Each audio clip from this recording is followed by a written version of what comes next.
에베소서 1장의 말씀을 갖고 오 주여 충만케 하소서, 오 주여 충만케 하소서, 이런 제목으로 함께 하나님 말씀을 나누도록 하겠습니다. 오늘 본문은 지난주와 같이 에베소 교회를 향한 사도 바울의 기도입니다. 여러분 혹시 누구의 기도를 이렇게 많이 읽어보신 적이 있으신가요? 사실 어느 한 영혼이 그의 영혼의 참됨이 드러나는 순간은 2번 정도가 있다고 이야기를 합니다. 한 번은 죽음 앞에서이고요, 또 한 번 한 영혼이 회심할 때라고 이야기를 해요. 즉 하나님 앞에 설 때라는 의미이지요. 그럼 회심이라고 하면 회심하는 그 순간 구원의 회심, 그뿐만이 아니라 하나님 앞에 우리의 마음의 영혼들이 이렇게 돌아서는 순간을 말할 것입니다. 그런 순간이 사실은 기도하는 순간이에요. 그래서 어느 사람의 기도집이 있다면 그 기도책을 읽으면 그 사람의 영혼의 순전함, 그 사람의 그 영혼의 모든 것을 알 수 있게 되지요. 그래서 만약 자녀가 있거나 아니면 나중에 누군가에게 여러분의 인생을 남겨주실 때 일기도 좋지만 기도문을 남겨주는 것도 또 매우 큰 이렇게 복이 됩니다. 사랑하는 이에게 이 기도를 남겨주는 것이죠. 그런데 바로 오늘 본문에 보면 에베소 교회를 향해서 감옥 안에 있는 사도 바울이 기도를 합니다. 근데 그 기도가 에베소서로 남아 있는 것이에요.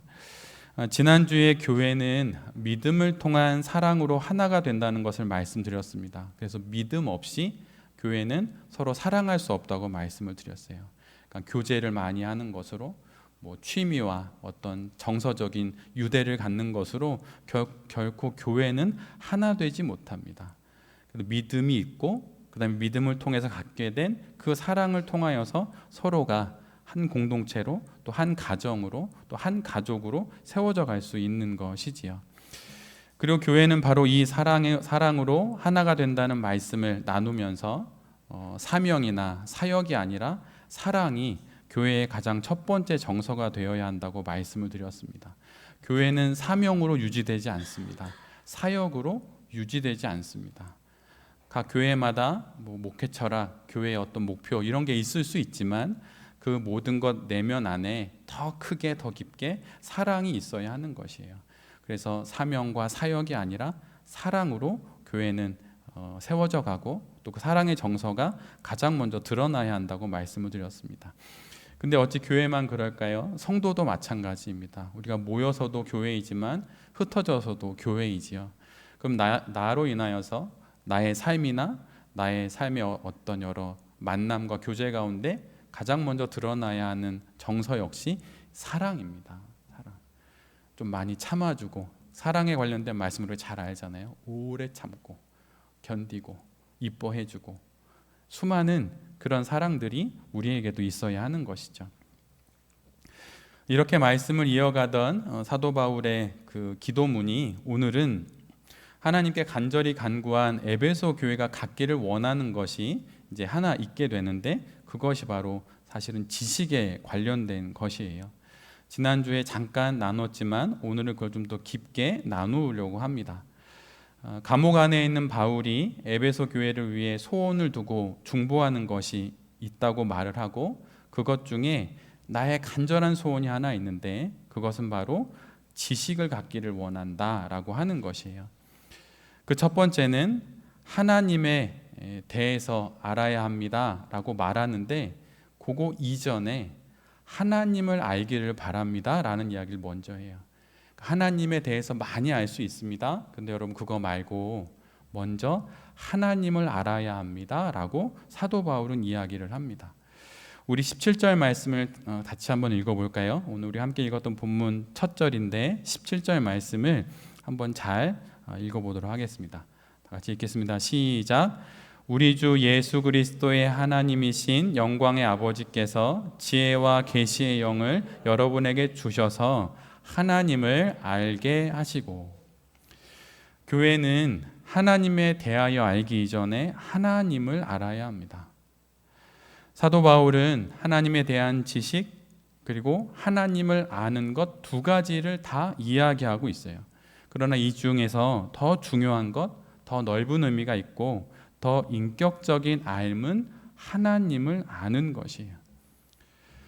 바울은 에베소 교회 성도들이 하나님을 더 알게 되기를 기도합니다.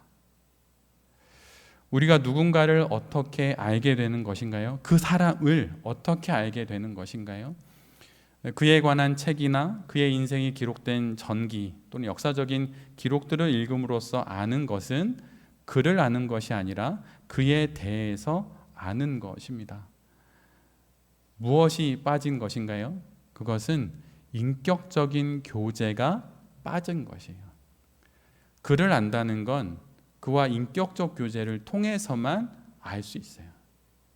그에 대해서 안다는 건 인격적 교제 없이 정보만을 갖고도 충분히 그에 대해서 알 수 있죠. 근데 사도 바울이 에베소 교회의 성도들에게 말하는 것, 믿음을 통한 사랑, 또 그 뒤이어서 말하는 것 중에 지식이 필요하다 말하는데 그 지식은 바로 하나님을 아는 것입니다. 어떻게 압니까? 인격적 교제로 아는 것이에요. 달리 말하면 현재적인 만남으로 하나님을 알 수 있어요. 우리가 누군가를 알기를 원한다면 어떻게 해야 합니까? 그 사람과 함께 시간을 보내야만 합니다. 다른 길은 없어요. 지름길도 없고 단축된 시간도 없고 요약집도 없습니다.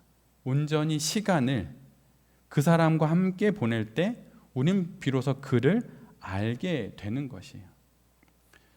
그곳에 내가 있고 그가 있을 때, 즉 함께 할 때 비로소 서로를 알게 되는 것입니다.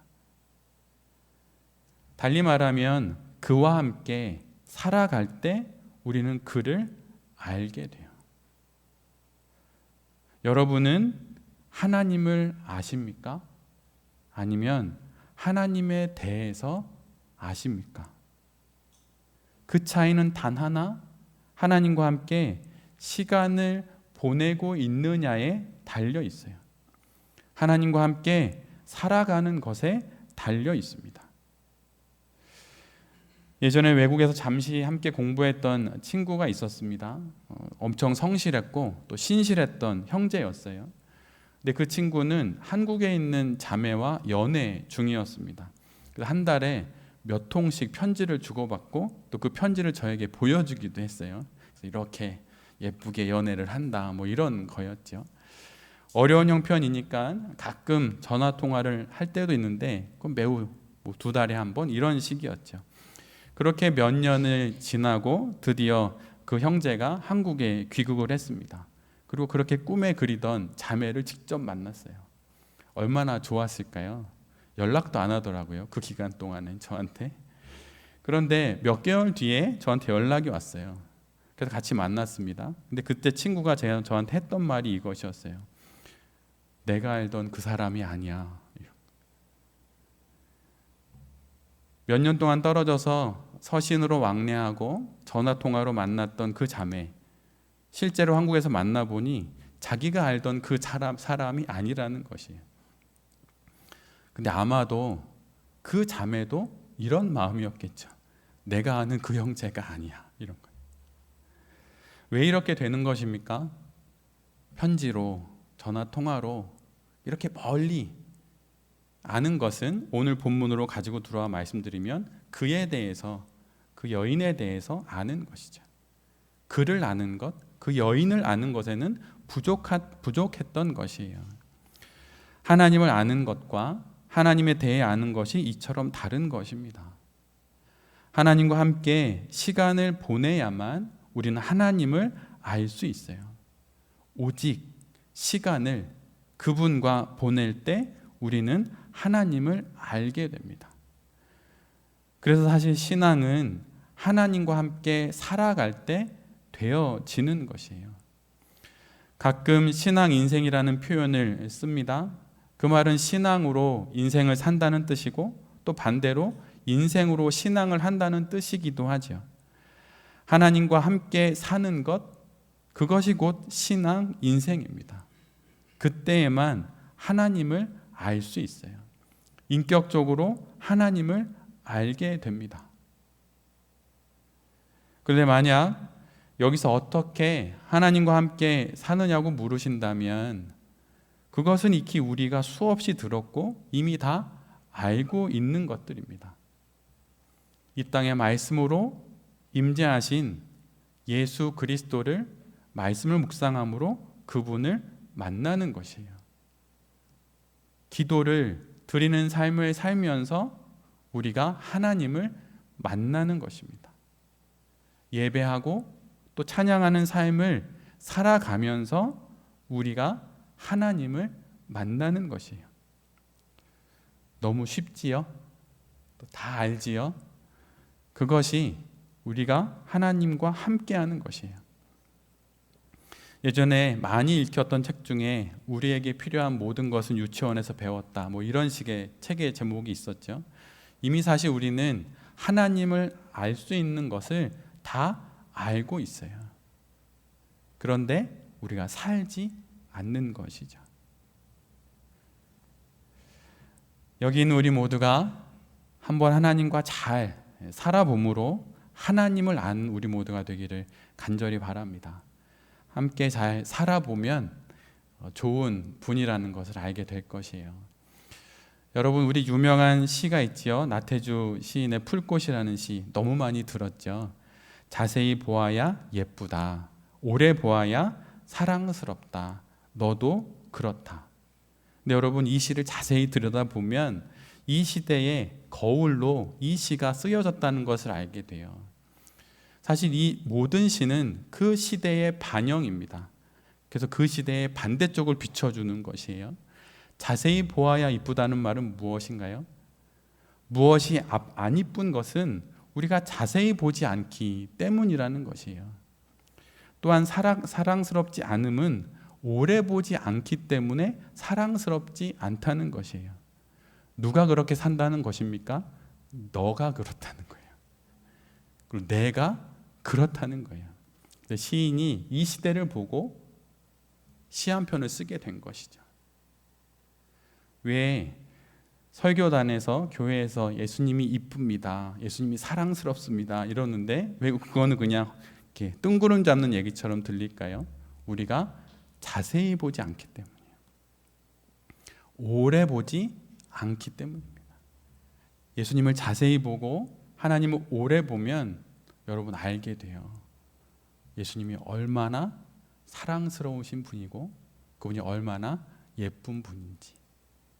그리고 또한 알게 돼요. 그분이 얼마나 우리를 예뻐해 주시고 우리를 사랑해 주시는지를 알게 되는 거예요. 건성건성 바쁜 게 마치 중요한 사람처럼 여겨지는 이 시대 속에서 건성건성 빠르게 말도 빨리, 행동도 빨리, 생각도 빨리, 심지어 하나님 앞에서까지 그렇게 하니 하나님이 안 아름다워 보이는 것입니다. 그런데 사도 바울이 감옥에서 그 얘기를 하는 거예요. 가장 본질적인 몸이 묶여져 있는 그 상황에서 이렇게 말하는 것이에요. 인생의 본질이 뭔지 아느냐? 하나님을 아는 것이다. 여기 있는 우리 모두가 그렇게 하나님을 알게 되기를 바랍니다. 그러면 그 이후에 필요한 모든 것들, 인생을 살아갈 수 있는 모든 지혜도 하나님께서 분명 우리에게 주실 것이에요. 두 번째는 사도 바울은 우리에게 하나님에 관해 알아야 한다고 말합니다. 오늘 본문 18절로 19절까지의 말씀을 우리가 함께 읽겠습니다. 한번 읽으실 때 사도 바울이 우리에게 세 가지를 알기를 원한다라고 말하는 부분인데 그 세 가지가 무엇인지 한번 유념해서 함께 18절로 19절 말씀을 함께 봉독하겠습니다. 시작. 여러분의 마음의 눈을 밝혀주셔서 하나님의 부르심에 속한 소망이 무엇이며 성도들에게 베푸시는 하나님의 영광스러운 상속이 얼마나 풍성한지를 여러분이 알게 되기를 바랍니다. 또한 믿는 사람들인 우리에게 강한 힘으로 활동하시는 하나님의 능력이 얼마나 엄청나게 큰지를 여러분이 알기를 바랍니다. 사도 바울은 두 번째로 하나님에 관해 알아야 한다고 말합니다. 그런데 그것을 세 가지로 나눠서 설명해 줬어요. 첫 번째는 하나님의 부르심 속에 소망이 들어있다. 그것을 알아야 한다는 것입니다. 이것이 무엇입니까? 하나님이 우리를 위해서 하신 일을 말하는 것이에요. 그걸 알아야 한다라고 말하는 것이고, 둘째는 성도들에게 베푸시는 하나님의 영광스러운 상속이 얼마나 풍성한지를 알아야 한다는 것이에요. 이것은 우리를 위해 세우신 그분의 계획이 얼마나 큰지를 알아야 한다는 것입니다. 그리고 세 번째는 신자들에게 강한 힘으로 활동하시는 하나님의 능력이 얼마나 엄청나게 큰지를 알기를 바란다고 말해요. 여러분, 혹시 이 말씀을 읽으면서 시간이 보이셨나요? 사도 바울이 이야기하는 이 세 가지의 내용은 사실은 시간의 위에 세워져 있는 하나님에 관한 지식입니다. 첫 번째로 하나님의 부르심, 우리를 과거에 부르신 하나님의 그 부르심 속에 소망이 있다는 것이에요. 그리고 성도들에게 베푸시는 하나님의 영광스러운 그 미래의 상속이 얼마나 풍성한지를 알아야 한다는 것입니다. 그리고 지금 우리가 살아가는 이 현재 속에 신자들에게 강한 힘으로 활동하시는 하나님의 능력이 얼마나 엄청나게 큰지를 알기를 바란다는 것이에요. 이 말이 무엇입니까? 우리의 과거도 하나님 안에 있었고 우리의 미래도 하나님 안에 있을 것이며 우리의 현재는 하나님 안에 지금 있다는 것이에요. 달리 말하면 하나님이 우리를 위해서 하신 일과 우리를 위해서 하실 일과 우리를 위해서 지금 하시고 계신 그 일을 알아야 한다는 것입니다. 그거를 알 때에 고난과 유혹을 이겨낼 수 있기에 사도 바울이 이 이야기를 하는 것이에요. 우리 모두는 하나님의 부르심을 통하여서 성도가 되었습니다. 교회는 하나님이 부르신 성도들의 모임이에요. 그런데 하나님이 우리를 부르실 때 그 부르심 안에 소망이 담겨 있다는 것입니다. 아무런 목적 없이 우리를 그리스도인으로 부른 게 아니에요. 우리를 그리스도인으로 불러서 한 교회로 우리를 묶어주신 게 아니라는 것입니다. 하나님의 부르심에는 소망이 있다. 달리 말하면 목적이 있다는 것입니다. 그 목적이 무엇입니까? 그 소망이 무엇입니까? 그것은 신약의 모든 내용을 정리하면 로마서 1장 6절의 말씀인데 제가 읽어드리면 너희도 그들 중에서 예수 그리스도의 것으로 부르심을 받은 자이니라. 고린도전서 1장 9절의 말씀을 읽어드리면 하나님께서는 여러분을 부르셔서 그 아들 우리 주 예수 그리스도와 친교를 가지게 하여 주셨습니다. 하나님이 우리를 부르신 그 부르심에 담긴 소망이 무엇입니까? 그것은 바로 예수 그리스도의 소유가 되게 하시기 위함이에요. 소유라 하니 그 어감이 잘 다가오지 않는데 제가 앞에서 읽어드렸던 고린도전서 1장 9절을 번역해 놓은 다른 영어 성경을 보면 이렇게 되어 있어요. 내가 너를 파트너로 불렀다. 나의 짝꿍, 나의 배우자로 너를 불렀다고 그렇게 기록해 놓고 있습니다. 하나님이 우리를 부르심은 그냥 한번 신앙생활 해보라고 우리를 부른 게 아니에요. 너의 짝은 정해졌고 내가 너를 부름으로 말미암아 너는 그리스도 예수의 것이 되었다는 것이에요. 여러분 혹시 이런 생각을 해보셨나요? 우리는 그리스도 예수를 믿습니다. 그러나 성부 하나님도 믿고 성령 하나님도 믿습니다. 그럼 우리를 부를 때 우리를 향하여서 하나님의 사람이란 뜻으로 성부인 아니면 성령 하나님을 믿는다는 그런 의미로 성령 하나님인 이렇게 부를 수도 있지요. 근데 우리를 그리스도인이라고 부릅니다. 누구와 우리가 함께하고 누구의 소유임을 우리를 부르는 호칭으로 우리는 더 깊게 알 수 있는 것이에요. 우리는 그리스도인, 그리스도 안에 그리스도의 소유가 된 사람들이라고 하는 것이에요. 이것이 명확할 때 어느 모임이나 어떤 사람과 관계를 맺음으로 그에게 포함이 되어서 안정감을 가지려고 하는 마음이 생기지 않습니다. 사람의 사랑을 일부러 찾지도 않아요. 사랑하며 살아가지만 또 그게 마땅하고 좋은 것이지만 사랑을 그런 식으로 찾지 않습니다. 왜냐하면 나는 이미 그리스도 예수 안에서 그분의 소유가 되어 그분의 사랑을 충분히 받고 있기 때문이에요. 그것이 바로 우리의 과거입니다. 우리가 그렇게 그리스도 안에서 그리스도의 소망으로 그리스도의 소유가 되어 있는 것이에요. 하나님이 우리를 부르셨을 때 바로 이 모든 것을 염두에 두신 것입니다. 우리의 영혼의 눈이 열려서 하나님의 부르심 안에 담긴 이 소망을 볼 수 있게 되기를 간절히 기도합니다. 우리는 하나님의 소유예요. 그리스도 예수의 소유입니다. 주님이 우리를 품에 품고 계신 것이에요. 그러니 여러분 불안해하지 마십시오. 두 번째는 성도들에게 베푸신 하나님의 영광스러운 상속의 풍성함을 알아야 한다고 말합니다. 상속은 언제 받는 것입니까? 미래에 받는 것이죠. 근데 그렇게 미래가 바로 우리에게 약속되어 있고 그 약속이 풍성하다고 말하고 있어요. 하나님의 부르심이 그리스도인으로서의 새로운 인생의 시작이라면 그 인생의 끝은 하나님의 영광스러운 상속으로 귀결된다고 하는 것입니다. 우리는 예수 그리스도와 함께 상속자가 될 것입니다. 왜냐하면 우리는 그분의 소유이기 때문이에요. 하나님은 우리가 예수 그리스도 곁에서 장차 그분과 함께 누리게 될 그 영광의 풍성함을, 그 상속을 알기를 원하신다고 말하고 있어요.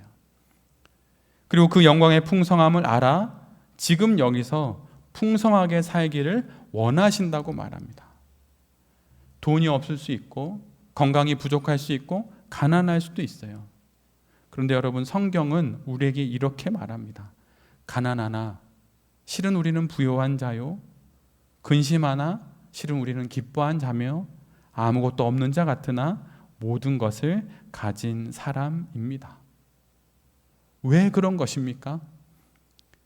한 달을 살아갈 돈이 없고 다음 달 생계비가 걱정되는데 왜 우리를 향하여서 부요하다 말하는 것이고 근심과 걱정이 많은 우리를 향해서 왜 기쁘라고, 기뻐하는 자라고 말씀해 주시는 것입니까?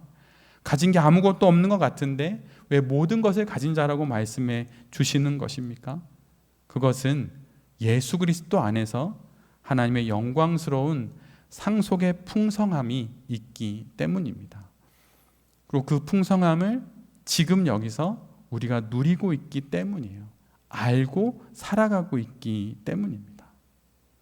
하나님이 이러한 그분의 영광의 풍성한 상속을 계획해 놓으셨다는 것이에요. 그런데 이것이 우리가 살아가는 현실의 많은 어려움으로 인하여서 보이질 않습니다.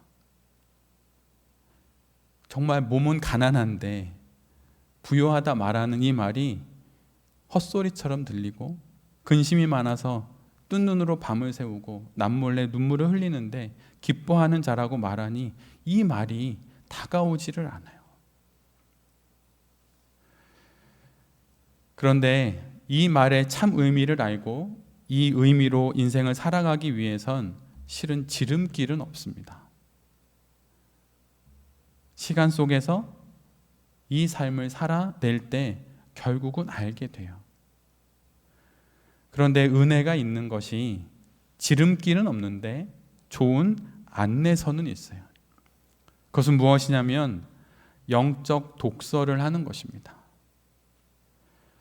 우리와 성정이 같은 사람들로 살았지만 먼저 이 영광스러운 길을 걸어갔던 이들의 글과 책을 읽는 것, 그것이 우리의 좋은 안내자가 되고 좋은 길잡이가 됩니다.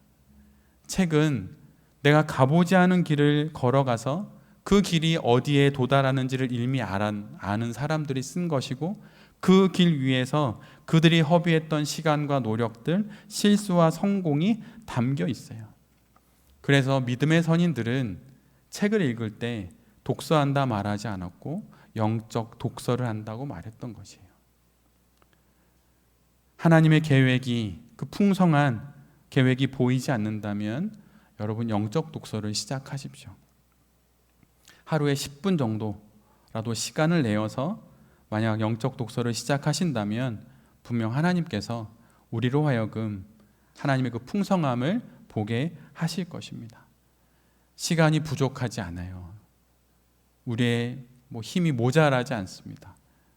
영적 독서를 하면 그럼 분명 만나게 될 것이에요. 우리와 똑같은 인생을 살았고, 아니 실은 우리보다 더 짧은 인생을 살았음에도 불구하고 하나님의 그 풍성함, 그 영광스러운 상속을 볼 수 있었던 이들의 글이 너무나도 많습니다. 그 글을 봄으로 우리 가운데 임하신 하나님의 약속해 주신 영광스러운 그 풍성함의 상속을 받는, 또 확인하는 우리 모두가 될 수 있기를 바랍니다.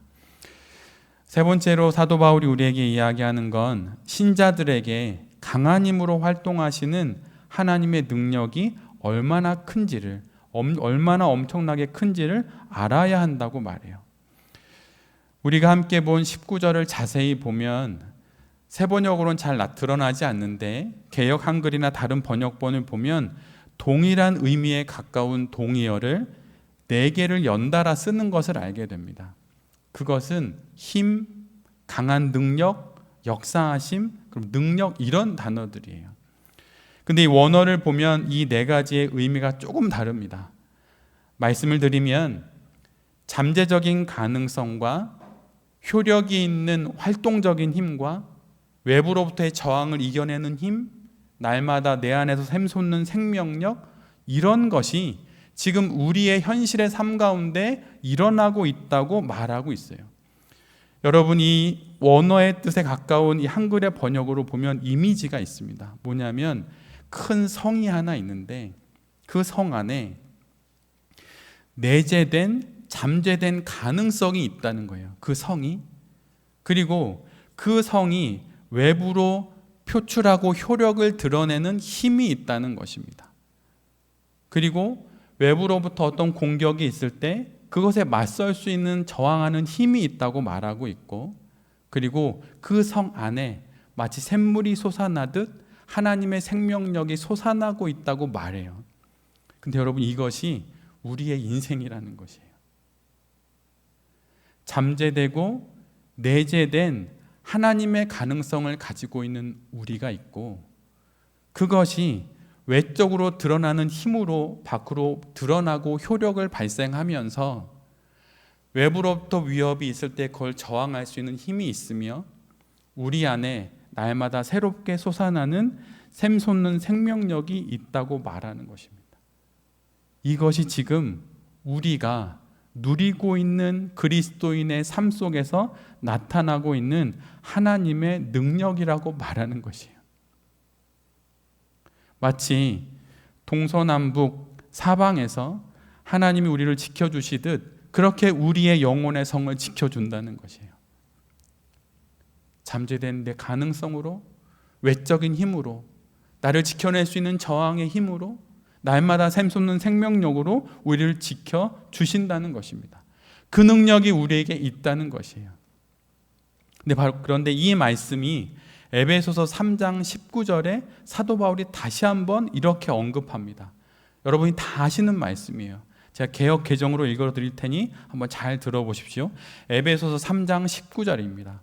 그 너비와 길이와 높이와 깊이가 어떠함을 깨달아 하나님의 모든 풍성하신 것으로 너희에게 충만하게 하시기를 구하노라. 그 너비와 길이와 높이와 깊이가 어떠함을 깨달은 것을 통하여서 하나님의 모든 충만하신 것으로 너희에게 충만하게 하시기를 구하노라.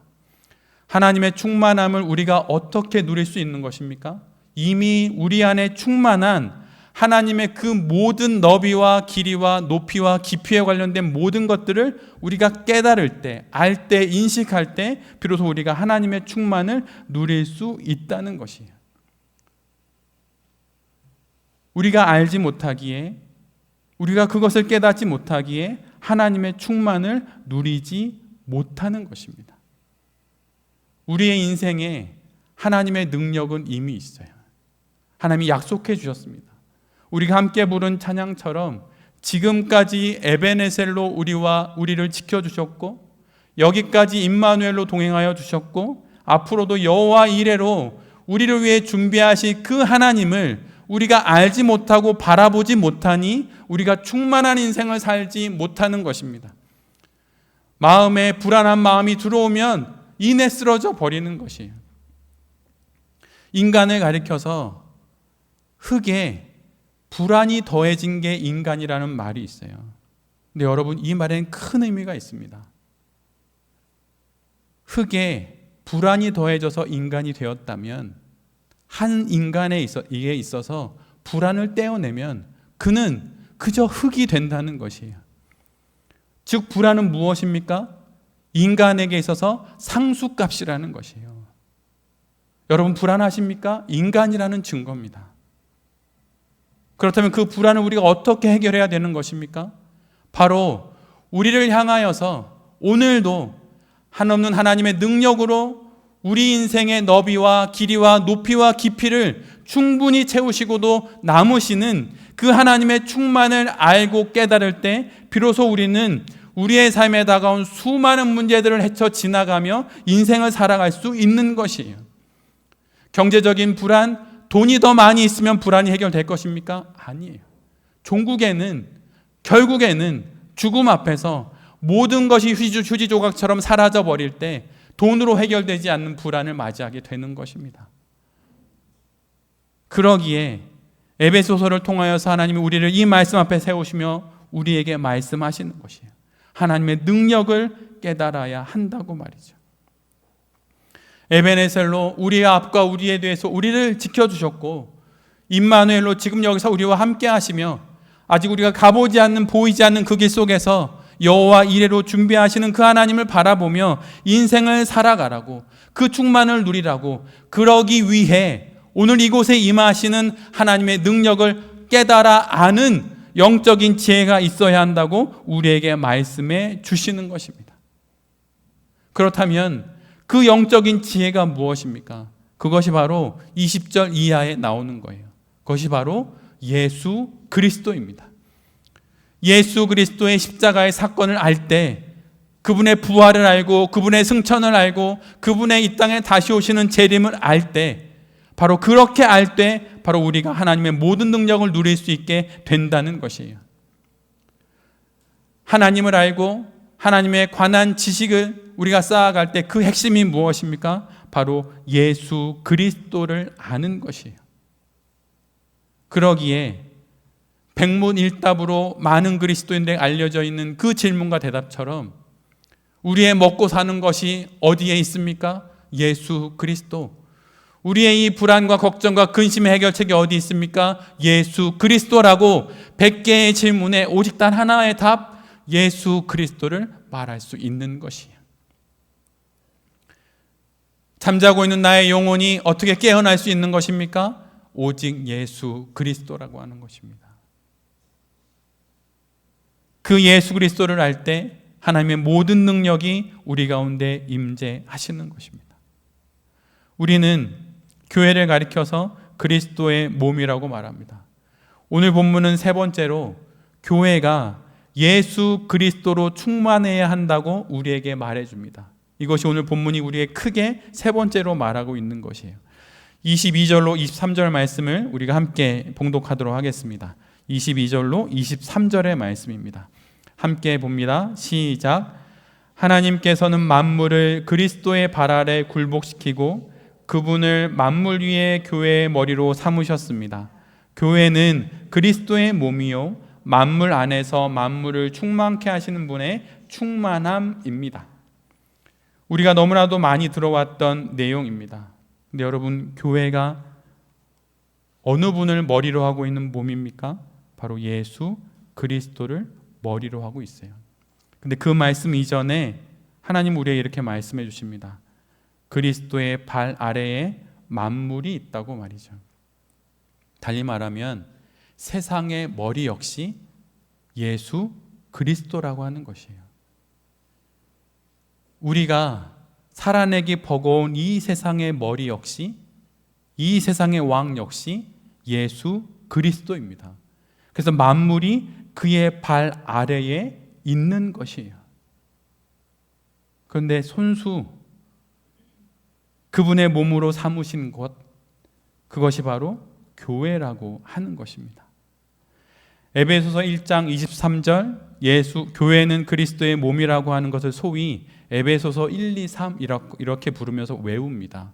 교회는 예수 그리스도로 충만한 그분의 몸이다 라고 에베소서 1, 2, 3 이러면서 외우는 것이에요. 여러분, 교회는 그냥 그리스도의 몸이 아닙니다. 예수 그리스도로 충만한 그리스도의 몸이에요.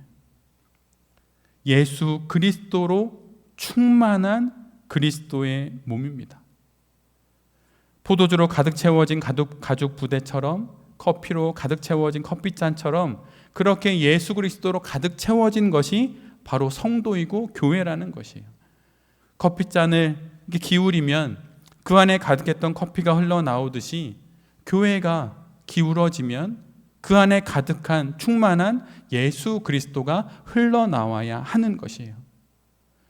새롭게 바꾼 정관과 회칙과 규정과 규칙들이 흘러나오는 것이 아닙니다.